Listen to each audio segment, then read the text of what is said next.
You know, there's something really interesting about these videos. Every time I think I've seen everything, I'm surprised by new interesting stuff that I never would have thought of. Today, we're gonna play Wakeboarding Unleashed featuring Sean Murray. Huge thank you to everybody who suggested this game. I might have ignored it for a long time otherwise, so I appreciate you pointing me in the right direction. Let's get started. Wakeboarding Unleashed, developed by Shaba Games in 2003, is actually just Sean Murray's pro wakeboarder. An IGN article dated October 8th, 2002 describes the outlet's first hands-on experience with the game, and at that time, it was still referred to as Sean Murray's pro wakeboarder. I'm not sure if it's legit, but I managed to find a picture of what the cover art for that version might have looked like. I don't understand the decision to change the name. The pro skater style has a very recognizable logo. Why did they have to divert that? I mean, Wakeboarding Unleashed isn't bad, but stop for a second and say to yourself, Skateboarding Unleashed featuring Tony Hawk. That doesn't sound nearly as impactful. It doesn't have the same cleanliness or memorability. Naming shit is like cooking Michelin star food. You want to keep it simple, and you want the natural flavors to be more vibrant. This name change is like scallops drowned in truffle oil. It might look nice, but the smell is overpowering. You can't mask what it really is just by slathering some fancy shit on it. With that said, this game actually got very favorable reviews from outlets everywhere, so it wasn't a huge detriment.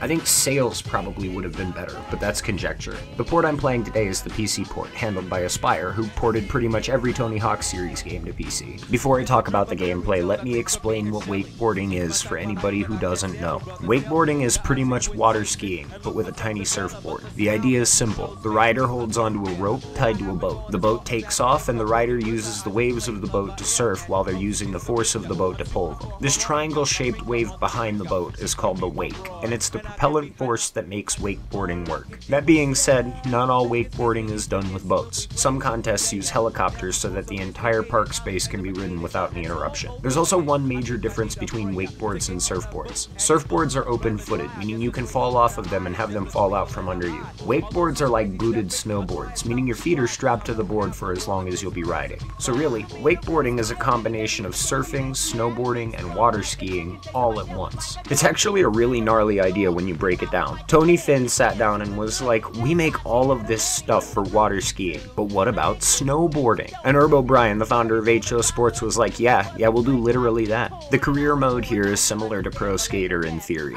Complete some goals on each map to move on to the next one. There are 3 goal categories, but only 2 sets of actual goals. The first set of goals is groove mode goals. These can be done while you aren't doing any challenges. The way runs work for levels in this game is really strange. Instead of a timer, or just letting you free ride, the game forces you to maintain your groove meter in order to keep a run going. To stop the meter from running out, you need to be chaining and landing combos pretty often. The game sort of forces the player to get involved with stuff. The next kind of goal is challenges. These have to be manually started, and usually they require the player to do something specific before a timer runs out. This game has a really good amount of challenge variety. Almost too much, but it's not overwhelming. I'll get a little bit more specific about what they are in a minute. The last kind of goal is gaps. In the various Tony Hawk games, gaps are sort of sprinkled around everywhere. They're a great thing to use for building up extra score and free multiplier. In Wakeboarding Unleashed, there's something you go out of your way for to specifically complete for the gap list. Some of them are much more difficult than others, and there's a good variety. The best part is that they aren't a requirement. You don't really have to get any of the gaps to move on between levels. Instead, you only need to complete a few of the groove and challenge goals. The devs did the player a solid by not interrupting the flow, and I appreciate that. Let's talk about the gameplay. Since I don't know anything about wakeboarding really outside of watching Sean Murray's YouTube videos for this, I think it's really nice of this game to provide a tutorial. He does a really good job of teaching some of the core mechanics that I needed to adjust to. If you've ever played any of the Activision O2 games, then some things will be familiar enough. You've got your jump with a bigger jump, wall ride, grab tricks, flip tricks, grinds, manuals, double direction tricks, multi-direction special tricks. Also included is the ability to do flatland tricks during a manual, as well as the ability to change grinds. There's a lot of the mid-series Pro Skater refinement here, and it's really comfortable to play. Flips work a lot like snowboarding. The game calls them invert tricks, but we'll just call them flips. Just like in snowboarding, you'll have full body flips mapped to a single button input, so you need to time your landings based on how long the trick takes to execute. New to this game is the boat, rope, and wake system. When you take off and start riding, you'll automatically be holding onto the boat. Pressing the right trigger will let you drop the rope and let you ride without the boat. You need to be careful to keep a combo going, and not slow down too much. If you slow down too much while you're away from the boat, you'll be reset from the last possible takeoff spot. Sometimes the rope will collide with an object that you're riding around, and you'll automatically disconnect from the boat. To reconnect, just tap the trigger again. While you're connected to the the boat will be creating a wake that you can use to do big air stuff. It can be helpful to reach taller spots or get long grab holds. This game also has a really fun mechanic where double tapping a direction will give you a boost of speed in that direction. If you do that toward the face of the wake and then you do a big jump, you can reach some pretty ridiculous places. You can use that on pretty much any ramp, but the wake is a constant thing. It's always behind the boat, and really, you want to abuse it. The last thing I want to talk about is the goal fluff. A lot of the challenge runs are the same. Do the tricks that are called out, collect some stuff, use some objects in a specific way, knock over some NPCs. It's stuff that's familiar. If you've ever played another game like this, then there's nothing you won't recognize here. One of the best parts of this game is the ability to drive the boat. Some of the challenges will have you race laps around a course in the boat, collecting fuel and boosters along the way. Because of how this challenge works, you can't just collect every single fuel can you see during the first lap. Instead, you need to leave a few behind in order to maintain your fuel meter. Only pick up the gas that you need. Other boat things are like the cargo from Moscow and Underground, where you pick stuff up in one place and take it somewhere else. It's a fetch quest, but it's quick and the timer to get it done is short. On top of that, I really like any excuse to drive the boat. It's a really interesting part of the game, and it controls really well. Overall, this game feels really good to play. The best way to describe it is like Sean Palmer's pro snowboarder on a racetrack made of water, but instead of just riding the board, the car skitching mechanic from Tony Hawk is constantly going, and it works in reverse. When I first saw it, I didn't know what to expect, but it ended up being familiar and comfortable. There is one downside to my experience, though. The PC port is definitely not the definitive way to play this game. Some of the collision is broken, and the resolution doesn't go beyond 1280 by 1024. I tried to emulate the console versions in both PCSX2 and Zemu, but both of those are pretty much unplayable. PCSX2 has a texture bug, so you can't see the wake. Zemu runs like ass, and the game completely crapped out on me by the third stage. The only other option would have been to buy a PS2 with a capture device, but that really isn't worth doing just to play one bit of abandonware. Regardless of that, it doesn't really hurt the experience very much. This PC port functions perfectly most of the time, and there are no compatibility issues with Windows 10 at all. That's the most impressive thing about this game. Like many of the Tony Hawk series PC ports, this game just installs and runs perfectly fine on Windows 10. I don't know about 11, but it should be the same.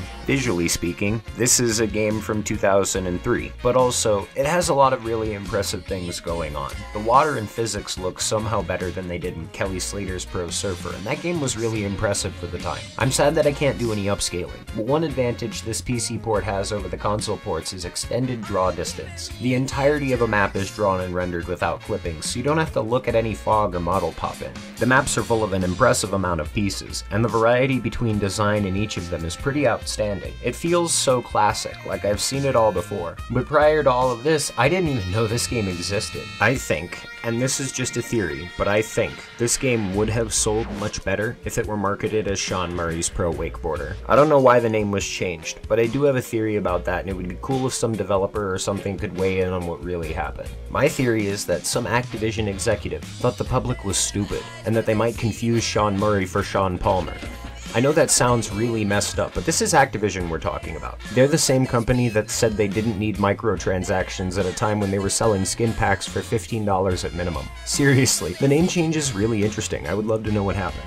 Let's talk about the soundtrack. It's surprisingly rock and roll, considering the setting. I'm not sure if it's my brain or what, but when I see water, I think of reggae or lo-fi. I don't think of Led Zeppelin, The Doors, Van Halen, or hard rock like this game has. I don't know who is in charge of the soundtrack for this game, but man, it doesn't fit the vibe at all. In some levels it works really well, but most of them probably could have done with something less heavy. That all being said, it's a damn good soundtrack. It would sound good laid over any other Pro Skater or Activision 02 game. Since the game is good, and the music is good, I can move beyond the style issue and just enjoy it. The last thing I want to talk about is the map design. You heard me once describe it as a racetrack of water, and that's mostly true. It's actually more like a train moving along tracks, but made of water. The boat follows a very specific path in a circle, but you can change that path by doing a path switch. When you do, the direction of the circle will change, and you'll get an entirely different set of pieces to screw around with. Most of the map is covered in stuff you'll recognize. Half pipes, quarter pipes, rails, and pretty much every object you see on screen can be used for something. They put a lot of attention to detail in these maps, and it makes them feel intricate without making them feel complicated. You can really see the developers having a lot of fun with the designs. The actual supply of wakeboarding footage in this game is decent, but I think nothing really tops the peak stuff that was done in Pro BMX 2 and Pro Surfer. Those just felt so raw and real.